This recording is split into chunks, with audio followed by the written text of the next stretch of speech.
Well, everyone, this has been a pretty big week for Godzilla, has it not?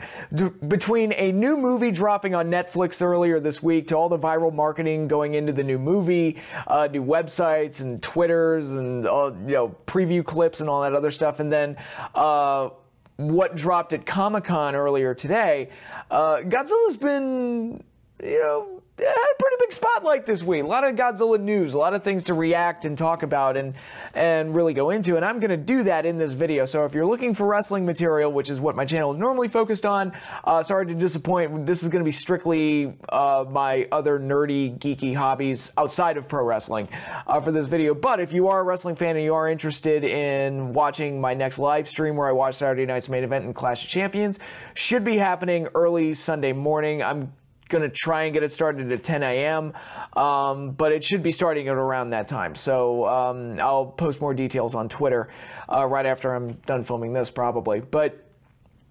there's a lot I want to talk about in regards to Godzilla. But before I get into the Godzilla specific stuff, I do want to geek out for a minute about something Star Wars related that happened. Clone Wars is coming back. The Star Wars animated television show from, I believe it started in like 2008 or something and ran on Cartoon Network for several seasons prior to Star Wars being bought by Disney. Once that acquisition took place, Clone Wars went to the wayside and they focused on Rebels and various other Star Wars projects. But Rebels kind of took over as the new Star Wars animated series and continued some of the storylines from Clone Wars, but overall was more of its own thing. But we never really got a definitive ending to Clone Wars. So Disney going back and giving that show the ending it deserves is nice. At least it's like, okay, because I liked the Clone Wars show. I thought it was a really good show. I liked a lot of the characters they created for the show. I felt like they fixed some of the problems with the prequels. The biggest of which was probably making Anakin somewhat likable. Like the Anakin that we get in that show is way closer to how I always envisioned Anakin and not so much what you get in episodes 1, 2, and 3. The series was just really good. It was just a really good action-adventure show. Ahsoka Tano was a great character. It was kind of the heart of the show. I guess my only issue with the show coming back, and it revolves around Ahsoka, she shows up in Rebels. And one of the big dramatic elements in the original Clone Wars show was, well, when I say original, there are two Clone Wars shows. There's the 2D one and the 3D one. I'm talking about the 3D one. In that show, we didn't know what Ahsoka's fate was going to be. So it was always interesting. It's like, oh, is this where she dies? Or is she going to make it to Order 66? Is Anakin going to kill her? Like, what exactly is going to happen with her? But because she shows up in Rebels, which takes place closer to the timeline of the original trilogy, we know she makes it out of Order 66 alive. We know she survives the events of the Clone Wars.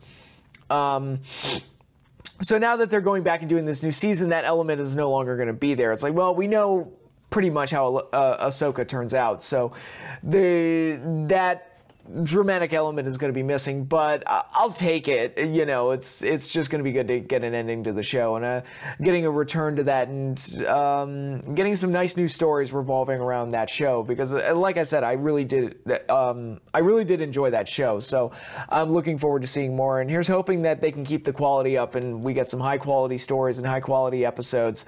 And like I said, the show gets the ending that it deserves. Now, from what I've heard, the original planned ending was Revenge of the Sith, but told from Ahsoka's point of view, which I think would be great. Again, it would be better if we didn't know she survived those events, but it would still be really cool to get that, and I think they can do some really good stuff there. So here's hoping that Clone Wars does really well, and when it does come back, we're treated to more really great stuff from the Clone Wars time period. So just wanted to mention that. Marked out totally when I heard Clone Wars was coming back. I think it's really cool, so can't wait to see it when it does come back.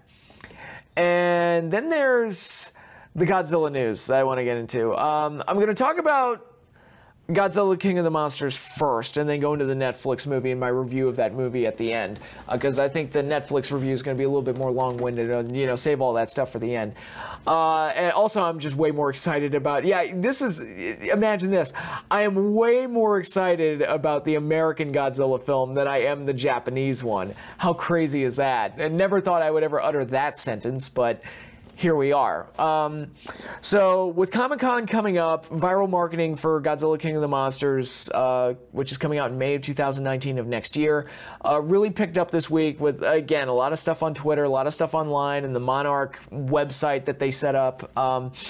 With the Godzilla tracker showing him slowly moving towards San Diego. It's like, oh man, y'all are really going all out for this. Now, I knew there was going to be a trailer, and I expected it to be a teaser more in line with the way the 2014 film was advertised. I'm like, oh, they're not really going to show the monsters. This is just going to be something to whet our appetites. And then I see this goddamn thing, and it was like a kaiju opera. It was like, what in the world? Like, this looks incredible. Like, oh my God, this whole thing just looked amazing. And, you know, the heavy blues, the heavy reds, you know, for Rodan scenes and everything, and a lot of the great quick glimpses of the monsters. It just looked incredible. And there's that still shot that leaked a couple weeks ago of Godzilla blasting his atomic breath into the sky, and it's a very powerful visual. I love that image. We actually get to see Godzilla do that in the trailer, and it looks beautiful, and the music that they chose for this trailer was great. Gave it that, like I said, kaiju opera. Gave it a very operatic feel to it, very classy, and a lot of beautiful images as well, and I was like a kid in a candy store the entire time. You know, we got the first monster we see, even a little bit of, is baby Mothra.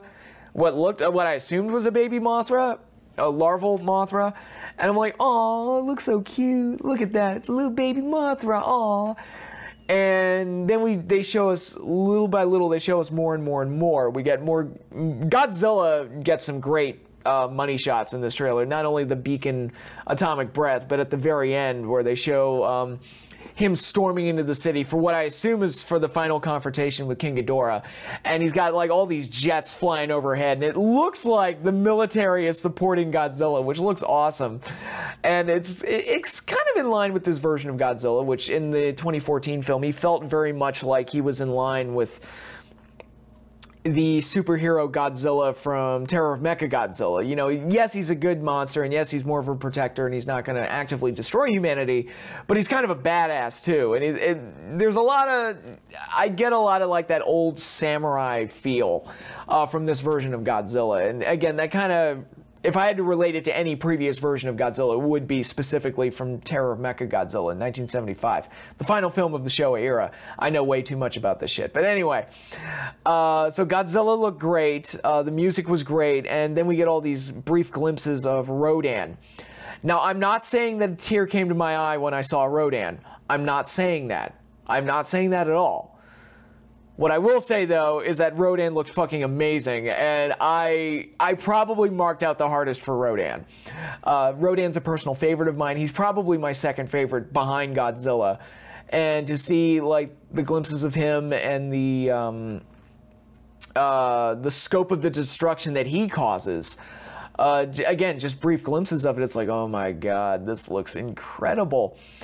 And on the other side of that, we also got to see adult Mothra spreading her wings. Again, very brief glimpse of it, but it looked beautiful. This beautiful shot of Mothra spreading her wings underneath the waterfall with these, again, the bright blues and the bioluminescence that the character is supposed to have this time around.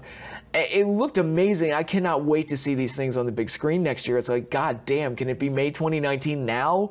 Like, how much more work do you need to do on this movie? Like, come on, let's just get this thing out there. It's like, why wait 10 months, for God's sake? And I guess I could talk about the human cast, which they, aside from Vera Farmiga, who is monologuing all over this trailer, it looks like she's going to be the villain, which is very interesting. It's like, oh, Norma Bates gets to be the bad guy in the monster movie. That's kind of cool. You know, other than that, most of the actors don't really get to show off much in the trailer. I mean, obviously, there's a huge focus on Millie Bobby Brown, mainly because of Stranger Things. She's going to be the Bryan Cranston of this movie, where they're going to use her in a lot of the marketing to try and sell it. Which I don't really care all that much. I mean, I like Stranger Things, don't get me wrong, but I'm not like, I'm such a dork for this stuff. I'm going to see the movie regardless. So whatever marketing you do, it's not going to work on me, and it's not going to, there's very little you can do to actually deter me from seeing this movie. I'm going to see this movie. You've got my money. You're getting my money. Will this work on casual viewers? I have no idea, but aside from them, the other major standout was Charles Dance, who had that one line at the very end of the trailer, "Long live the king," which is just perfect. And now I'm thinking, it's like, all right, is he talking about Godzilla or King Ghidorah? I guess we'll find out in the movie. And that's the other thing. A lot of the like major plot details weren't necessarily spoiled. And the monsters we do see, what we do see of them, again, it's very brief glimpses, except for Godzilla, who's pretty much shown in all his glory. Everyone else is kind of shown in these really, really super brief glimpses. And I think that's effective, because it's like, oh, okay, to see the newcomers, to see Mothra, Rodan, and King Ghidorah get their first American films, or get their first appearance in an American film, you got to go see the movie. Now, I guess I'll close out by talking about who I felt was probably the star of the trailer, despite never getting fully shown, was King Ghidorah, who's obviously going to be the big bad in this thing, shown largely in silhouette. That one silhouette shot of Ghidorah spreading his wings and the three heads, you could see, again, the full silhouette looked incredible. I'm going to use the words incredible and amazing a lot here, but it looked great. We also see glimpses of the gravity beams, the classic yellow lightning bolts that King Ghidorah shoots, which I popped for big time. The trailer starts out with a quick scene with Millie Bobby Brown being caught in what looks like a giant thunderstorm and then running back inside. Now, apparently King Ghidorah in this movie is supposed to generate large storm clouds whenever he's around, which really fits in with the whole force of nature idea that these monsters are supposed to have. And yeah, King Ghidorah has a very like imposing and demonic and evil presence already just watching this trailer, and I cannot wait to see what King Ghidorah does in this movie. To see Godzilla go up against his arch nemesis in an American film, I think that's going to be something really special, and at least for me, at least for a longtime fan. It's really strange that the Japanese series and the Japanese films got to a point where, and I guess I'll talk about this more when I talk about City on the Edge of Battle, but with the Japanese films, there's kind of like this, okay, with every reboot of Godzilla, the ones that always come back are Mothra, King Ghidorah, and Mecha Godzilla. It's like clockwork. It's like, all right, we're doing a new series and we're bringing all of them back. And sure enough, you know, the Millennium series comes around, they're the ones that always came back. We got this new anime trilogy coming out, and sure enough, it's, you know, we're getting King Ghidorah in the next movie. That's confirmed. We get Mecha Godzilla, sort of. Again, I'll talk about that in a bit. And Mothra, I feel, was heavily teased in City on the Edge of Battle. So it's the same ones, the same players that always come back, just always come back. And there's that part of me that's kind of like, yeah, I mean, you know, I get it. Like, we all love Mothra, King Ghidorah, and Mecha Godzilla. I understand that.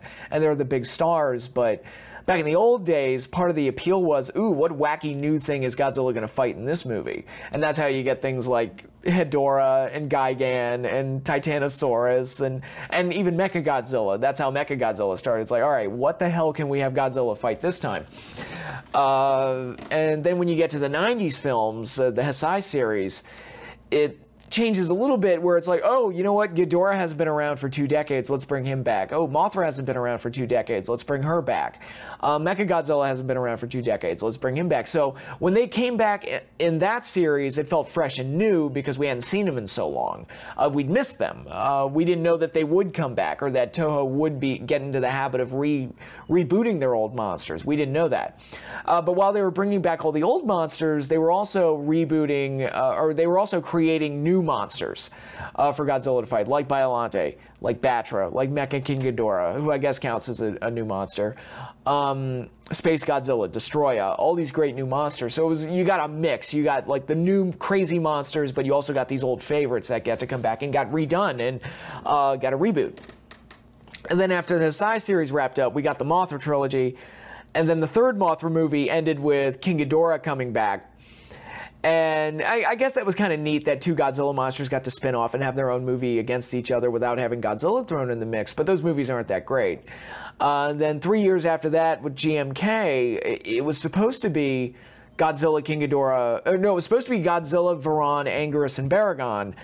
And they switched out Varan and Anguirus for King Ghidorah and Mothra because they have more marquee value, especially in Japan. So it was kind of like, oh, but we already got them. And I remember that was the first time I really felt like, are Mothra and King Ghidorah coming back too much or too many times? And then the next movie they brought back Mecha Godzilla, and I'm like, really? We're getting Mecha Godzilla again?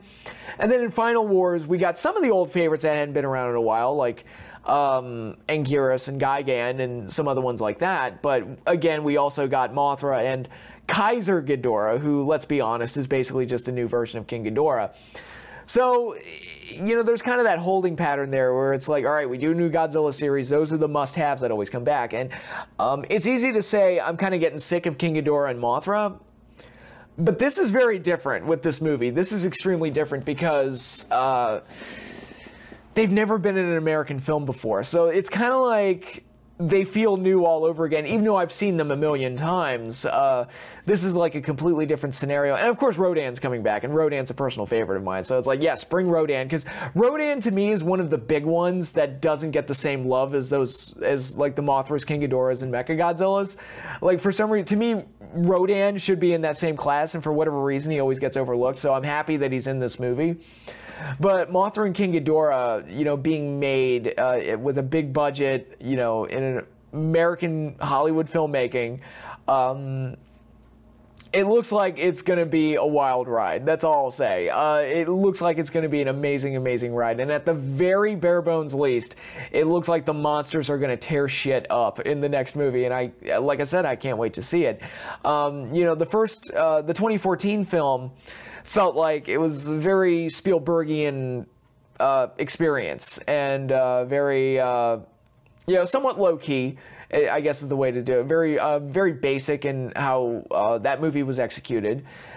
And now it looks like, all right, we've made our serious movie. Now we're just going to go into 1960s territory. We're just going to go wacky and off the wall and just do whatever the hell we want, but have the actors take it somewhat seriously. So it has that old Ishiro Honda vibe to it. So I'm really looking forward to this movie. And May 2019 can't get here soon enough. And again, we're in this weird situation where I am way more excited for the American film than I am the Japanese films.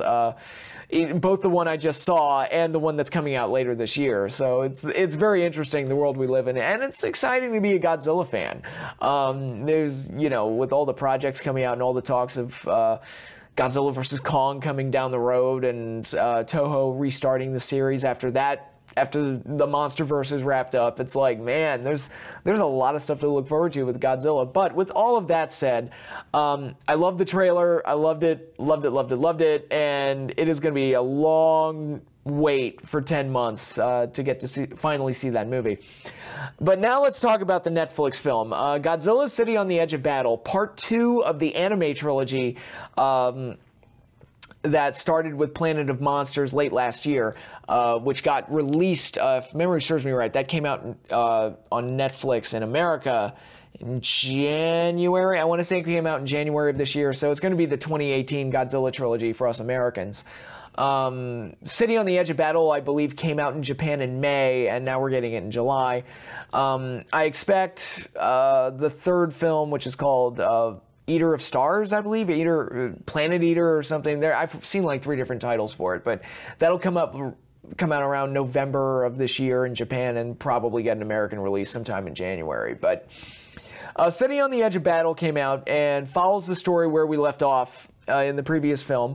For those of you who didn't see my earlier review or don't know anything about Planet of the Monsters, there's going to be a lot of spoilers here, so you may want to just shut this video off and just go watch the movies. But to sum up Planet of the Monsters real quick, basically humankind was driven from planet Earth, and they fled in a spaceship to get away from Godzilla because he just destroyed everything, and all the other monsters that were around destroyed everything.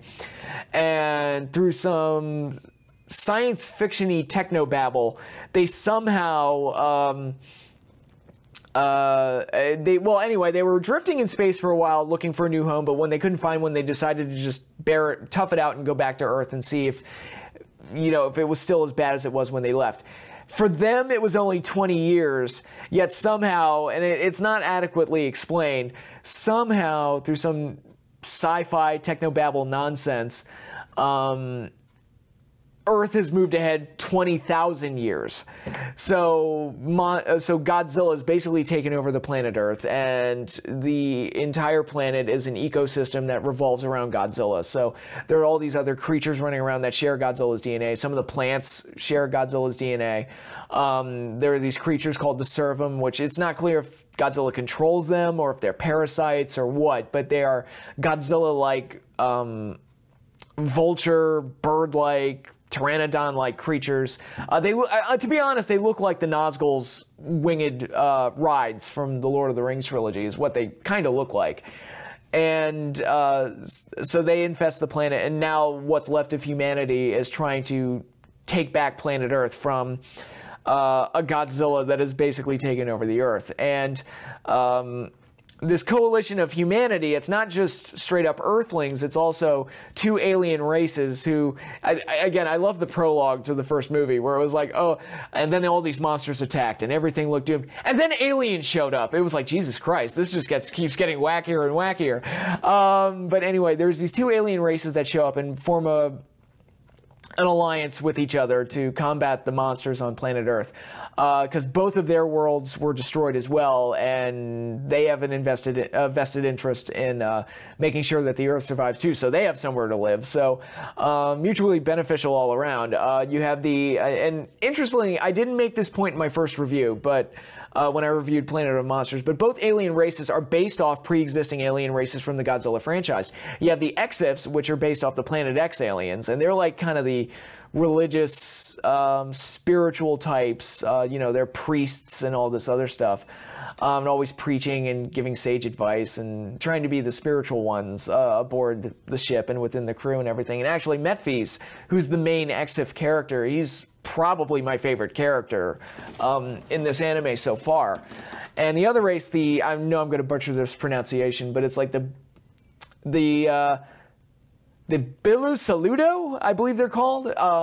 They are based off the black hole aliens from the 70s, the ones that built Mecha Godzilla. And interestingly, one of their plans to help the Earth fight off the monsters before everyone had to flee was to build their own version of Mecha Godzilla to defend the Earth. Godzilla destroys that Mecha Godzilla and the facility where Mecha Godzilla was being built before Mecha Godzilla can be activated. So it's interesting. They actually took both pre-existing versions of Mecha Godzilla's origin, because Mecha Godzilla has always been one of two things: either an alien war weapon created by aliens to destroy the Earth, or a weapon built by the government to fight off Godzilla. So those are always the two portrayals of Mecha Godzilla. This one kind of combines them. It's like, oh, aliens made a deal with the government, and they built the weapon to fight Godzilla. But they never get to use it because Godzilla destroys it before it gets activated. So, so those make up a bulk of the characters right there. You have the humans, you have the Exifs, and you have those things. The black hole aliens, I'm just going to call them that. The Bilusaludo, I'm sure I'm butchering that, but they make up a bulk of the characters. Haruo is the main human, and he remembers being taken away from Earth as a child, where Godzilla killed his parents and forced him to flee Earth, and he has a Captain Ahab-like obsession with Godzilla, very vengeful, and he feels like humankind should rise up and take back what is rightfully theirs, and he's kind of the driving force of the whole thing.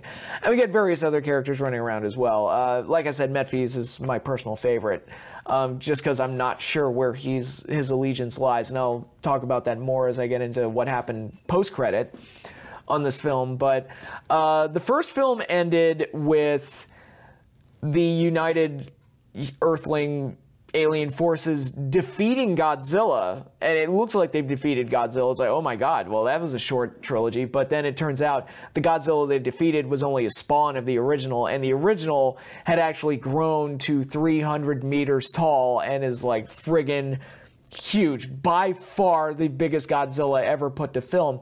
If you want to get an idea of how big this thing is, look up a Godzilla size comparison chart and look at how tall The previous tallest versions of Godzilla were Shin Godzilla and the Legendary Pictures Godzilla, and this Godzilla, like, easily dwarfs all of them, like, to an almost comical degree. It's like, okay, there will never be another Godzilla as big as this one. This thing is ridiculously huge.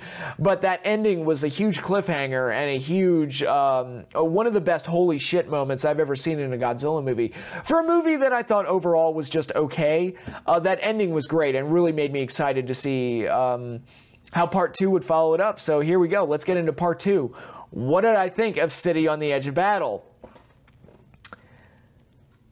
You know, this is one of the most conflicting Godzilla movies I think I've ever seen. There are things I liked about it. I want to like this movie. I want to say that I like this movie, but there are other things where I felt like they either could have been done better, or I feel like they made some mistakes, or it just wasn't as good as it should have been. So it's kind of like, I think I summed it up on Twitter. I said something to the effect of, this movie has a lot of, oh, I like that, but, and it has a lot of, I see what they were going for, but, and there's a lot of that in this movie. So it's very, you know, and I'm not the only one that feels this way. You know, the IGN review of this movie was scathing, like really, really bad. They did not like it. I clearly liked it more than they did, but there's a lot of things that they set up in this movie. Like in the previous film, the post-credit scene, Haruo is healing from his injuries. He's being treated to by another human. It's like, oh my God, there are other humans on Earth. And in a confirmation of what my theory was, that human was part of a tribe that worships what I assume is Mothra. It has to be Mothra. It can't be anything else, because they keep talking about the will of the egg, and they communicate telepathically, and there's talk that these humans are actually descendants from insects and monsters, and it has to be Mothra. There's nothing else that this can be, but we don't know because it's never really fully followed up on this film. But we do get these two characters who are twins. Gee, I wonder what they're referencing there. Masura, yeah, Masura. I mean, it's got to be Mothra. There's nothing else it can be. But anyway, these two twins, they're fun characters, and I like them, and I wish we could have spent more time with them. But ultimately, all they do is introduce this tribe that ultimately doesn't factor in at the end of this movie. So hopefully it pays off in part 3, but they also lead them to the Mecha Godzilla city. But other than that, they really serve no function in the movie. It's like, oh, and I kind of like them too, because they're kind of got like conflicting personalities, where one is kind of wide-eyed and more cheerful, and the other one has always got a frowny face on. It's kind of like, oh, it's like Bubbles and Buttercup. Like, it's really kind of funny. And so the two characters look exactly alike, but one's always got a frowny face on, and the other one's always kind of smiling. I thought that was kind of funny. I felt like they could have done more with them. But like I said, once they introduce the characters to Mecha Godzilla City, they kind of just go away, and we don't really see much of them again, or the tribe. And again, it's got to be a huge setup for Mothra that'll hopefully come up in part 3, but we'll just have to wait and see. It's elements like that kept Planet of Monsters and this movie from kind of functioning and working as their own individual movies. And I know that that's hard to do when you have a story arc that you want to tell over the course of several movies, but I feel like each individual movie should feel like it could stand on its own as a movie. The Rocky series does this very, very well, where they always leave it open for sequels, but you can accept each entry as the final entry in the series as well. So, like, Rocky 4 could have just as easily been the last one, but it leaves the door open for more. Rocky 3 could have easily been the last one, but it leaves the door open for more. Rocky Balboa, you would have thought that would be the last one, but then we got Creed, so, you know, the story can apparently just keep on going and going.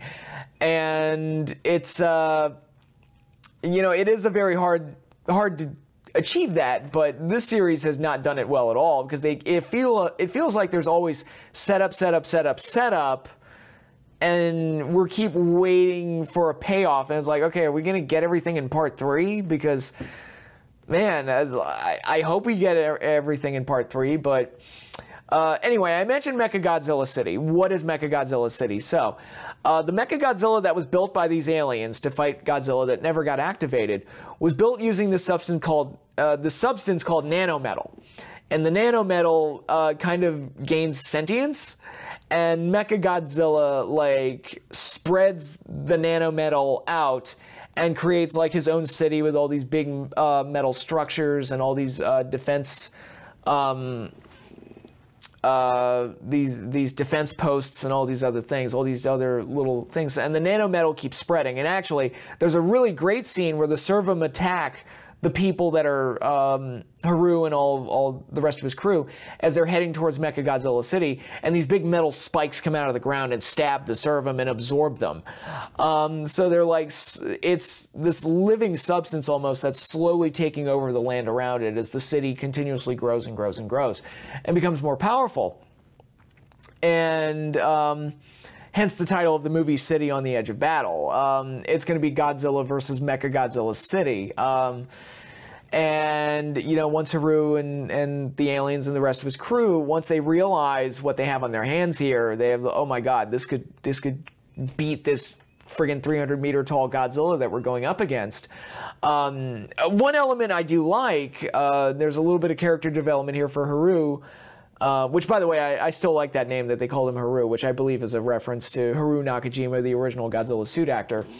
That's kind of a nice little Easter egg there. But one of the themes of the original movie was the creation of the Oxygen Destroyer and Dr. Sarasawa's plight, where it was like, look, this thing could kill Godzilla easily, but should we use it? And or are we just creating this never-ending arms race that's just going to keep getting worse and worse and worse and worse and worse? I mean, am I creating something worse by creating Godzilla, or creating the weapon that could kill Godzilla? And that kind of comes into play here, where the nanometal seems to be more of a malevolent entity than was first thought. Obviously, the twins warned them that the material is poison, and to be very careful with it. And it seems to be spreading on its own and has a mind of its own. But the aliens that created it, they seem to be all on board with this thing. It's like, yeah, let's use it. Look at this thing we made. It's awesome. And Haru has his doubts. He's like, we could potentially be creating something much worse, something that could take over the entire planet. So I like that that theme was brought up, and I like that Haru started to question himself. He's like, am I too obsessed with Godzilla? Am I just like an angry, crazy person? And having that doubt, I think, kind of made him feel a little bit more human, as opposed to just being an angry person that's like, we will kill that motherfucker. I will kill that bastard, and blah, blah, blah, blah, blah, all that other stuff. So having that kind of self-awareness, I think, is a nice sign of growth for the character. So I liked all of that. And the fight at the end between Godzilla against the city was fairly well done, if a bit repetitive of the first movie, because the first movie, when they fight the first tiny Godzilla, is basically, hey, let's just fly these ships around him and lure him into a trap, and then we'll activate the trap and kill him.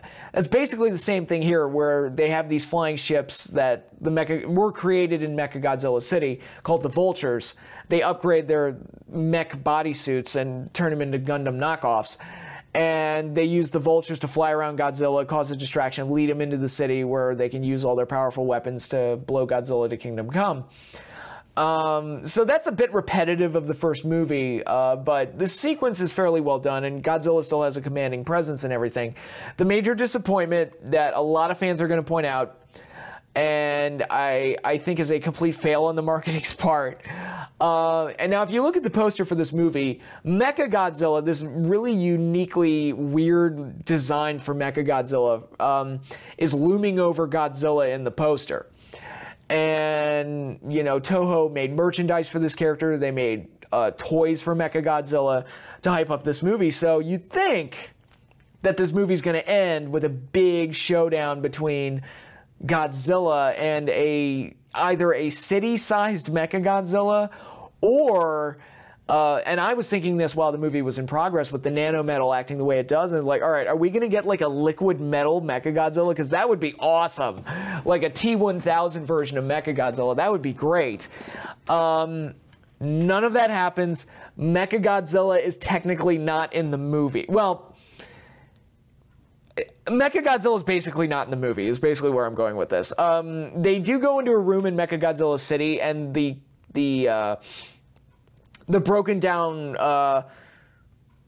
corpse that once was Mecha Godzilla is shown in the room, and that's where the nanometal spread from. And so basically Mecha Godzilla is the heart of the city, but we never actually see Mecha Godzilla do anything. And that feels like such a lie from the marketing that I could easily see fans getting pissed off, because we were basically promised a gigantic Godzilla versus Mecha Godzilla showdown, and we didn't get it. And I could see a debate there. Some fans will say, well, Mecha Godzilla is technically the city, and we got Godzilla versus the city. It's like, yeah, but why did they have Mecha Godzilla looming over Godzilla in the poster? Why did they make toys? And why? Yeah, to sell merch, but at the same time, you're raising expectations of something else, and I feel like you're lying to us. Now, if they had sold the movie as basically Godzilla versus Autobot City, and then Mecha Godzilla was kind of introduced as like an Easter egg. Oh, by the way, Mecha Godzilla is the brain of this city. That would have been like, ooh, that would have been a nice surprise for fans. But Mecha Godzilla was kind of all over the marketing for this movie, so I could see fans easily getting disappointed with this. And it doesn't help, like I said, that the previous movie, the ending in this movie and the ending of the first movie are practically the same for the most part. And it's... yeah, I think that's going to be... it's weird. It's something that I'm seeing more and more of. Like when Episode 7 came out, and Captain Phasma was all over the marketing for this movie, and you're thinking, oh, the Chrome Trooper is going to be a big deal. Then you watch the movie, she's barely in it and doesn't do anything. If anything, she just gets humiliated. And Iron Man 3, I'm not even going to go into what happened with Iron Man 3. That's a whole other thing. But it feels weird that a movie would promise something and then deliberately not deliver on that thing, and then wonder why the fans are mad. It's like, well, you kind of promised us this thing. And the Iron Man 3 twist, I kind of sort of liked. I felt like it could have been done better. I like the idea behind it, but I can totally get why fans were ticked off by it. And I feel like that's a similar situation here, where it's like you promised us Mecha Godzilla and then you didn't give it to us. A lot of fans are not going to be happy about that. And you're almost setting yourself up for a fan backlash when you do things like that. Now, the stuff with Godzilla fighting the city I kind of liked, so it's, maybe if they just hadn't raised those expectations by putting Mecha Godzilla all over the marketing, it probably would go over better with the fans. But that's, too late to do that now. A couple other things. The movie ends with Haru ultimately deciding the nanometal basically starts takes over the aliens who willingly give themselves up to the nanometal, and it comes down to this debate. It's like, we have to become monsters to fight the monsters, and Haru's like, no, we need to stay human, and ultimately decides to, in a way, save Godzilla by helping to shut down the nanometal, and Godzilla blows up Mecha Godzilla City, and the character of Yuko appears to have been killed by the nanometal and is left dying in Haru's arms as the screen goes to black. Now, Yuko is one of the side characters that was introduced in the first movie, and it has a bit of a romance, I'll call it romance with quotation marks, with Haru here, and her death is supposed to be like this big emotional moment to end the film on. The problem is, the romance with Haru is so rushed and so out of left field and doesn't matter that emotional death left absolutely no impact on me. And it's a shame, because it's a powerful image and it looks great and it's huge to end a movie like that.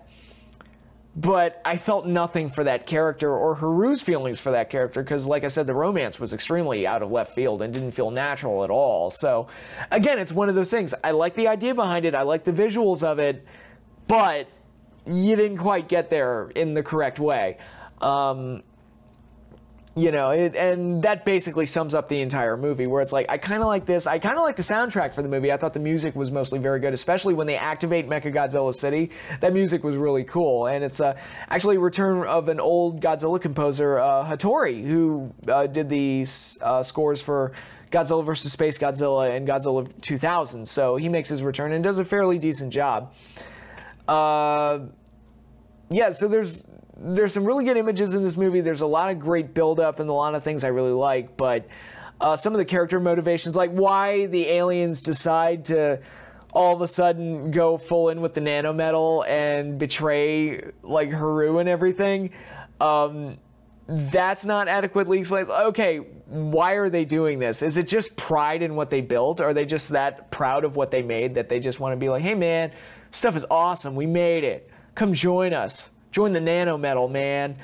Is that what's going on here? But yeah, basically this movie is loaded with, I like this aspect to it, but I see what they were going for, but. So it's kind of a mixed bag, very much like the first movie.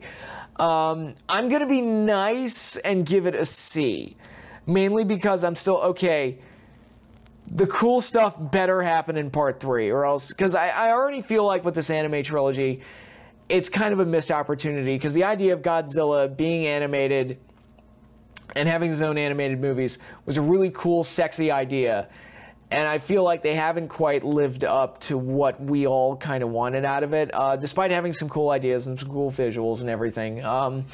It just hasn't lived up to expectations. But part 3, as indicated by the end credits, we're getting King Ghidorah in the next movie, and fans are speculating that the King Ghidorah in this movie is going to be Galactus-sized and is going to come to planet Earth. And they established in this movie that Godzilla can actually fire his atomic breath into space. So I'm picturing a Galactus-sized King Ghidorah and Godzilla just shooting, and maybe even, because we did get the smaller Godzilla in the first movie, maybe even an army of Godzillas just firing their atomic breath into this Galactus-sized King Ghidorah, and that could be nuts. And Mothra has to factor into the next movie somehow, some way.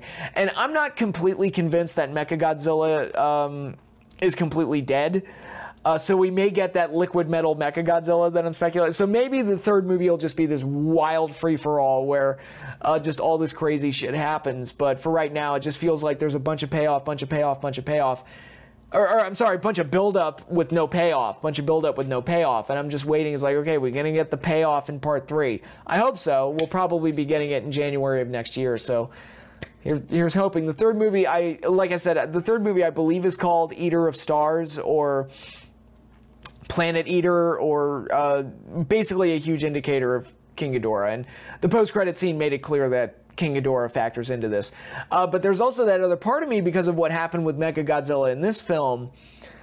Okay, you promised King Ghidorah, but you also promised Mecha Godzilla in this movie. We didn't really get it. So is King Ghidorah going to show up in this film and it's just going to be a giant gas cloud like Galactus was in the second Fantastic Four movie? We'll see. I hope they have something really wacky and awesome planned for the third movie, but for right now, I'm definitely more interested in the American Godzilla film, which again is something I never expected to say. But I think that wraps it up for all the Godzilla discussion I have here. Again, I was very happy with the trailer at Comic-Con.